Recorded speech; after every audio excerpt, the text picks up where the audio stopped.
નમસ્કાર દર્શક મિત્રો, હું છું રૂપલ લુણીચિયા. સંપૂર્ણ ન્યૂઝમાં આપનું સ્વાગત છે.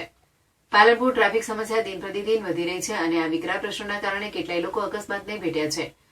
આગામી દિવસોમાં પણ મોટી જાનહાની થાય તેવો ભય તોળાઈ રહ્યો છે. આ પૈકી પ્રશ્નોનું નિરાકરણ થાય તે હેતુથી સમિતિ દ્વારા એક મોબાઈલ નંબર લોન્ચ કરાયો છે અને તેમાં લગભગ જાહેર જનતાના એક વીકમાં 35,000થી વધુ મિસકોલ આવેલા છે. તેની યાદી સાથે અને એરોમા સર્કલ પર અવિરત ટ્રાફિક સમસ્યા હોય છે. ઘણીવાર એમ્બ્યુલન્સ ફસાય છે તેવા વિડીયોની પણ પેનડ્રાઈવ તૈયાર કરી જે તે સમિતિએ પાલનપુરના ધારાસભ્ય સાથે સીએમને રજૂઆત કરી માંગ કરવામાં આવી છે કે પાલનપુર શહેરની ટ્રાફિક સમસ્યા હલ કરવા માટે ઓવરબ્રિજ અને અંડરપાસની મંજૂરી આપવામાં આવે. આ ઉપરાંત જે બાયપાસ મંજૂર થયેલ છે તે ગોકળ ગતિએ ચાલી રહ્યો છે તે માટે ખાસ જે ખેડૂતોના પ્રશ્નો છે તે ખેડૂતોના પ્રશ્નો બાધારૂપ બનતા સંતોષકારક વાંધાઓના નિકાલ માટે બાયપાસનું કામ ઝડપી પૂરું કરવામાં આવે. આ ઉપરાંત જે ટેન્ડર પ્રક્રિયાના કારણે ક્યાંક ને ક્યાંક બાયપાસ અટકે છે તેની પણ તપાસ કરી લોકલ પ્રશાસનને પણ સૂચન કરવામાં આવે કે પાલનપુર શહેરમાં ભારે વાહનો પર પ્રતિબંધ મૂકી અને વૈકલ્પિક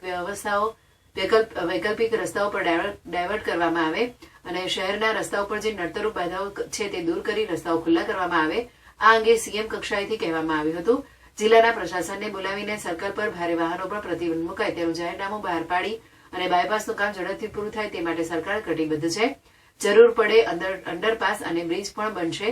આ અંગે જસવંતસિંહજી વાઘેલા, કૌશલ જોશી, સંજય મોદી, જગદીશભાઈ ચૌધરી, મેહુલ ડેરિયા, ચંદુભાઈ ઠક્કર, સુરેશભાઈ મોડ, મહેન્દ્રભાઈ પારડિયા તથા સમિતિના સભ્યો 20 થી 35 સભ્યો જોડાયા હતા. લોકો યોગ્ય પરિણામ નહીં આવે તો સીએમને ફરી આગામી દિવસોમાં સમિતિ દ્વારા રજૂઆત કરશે.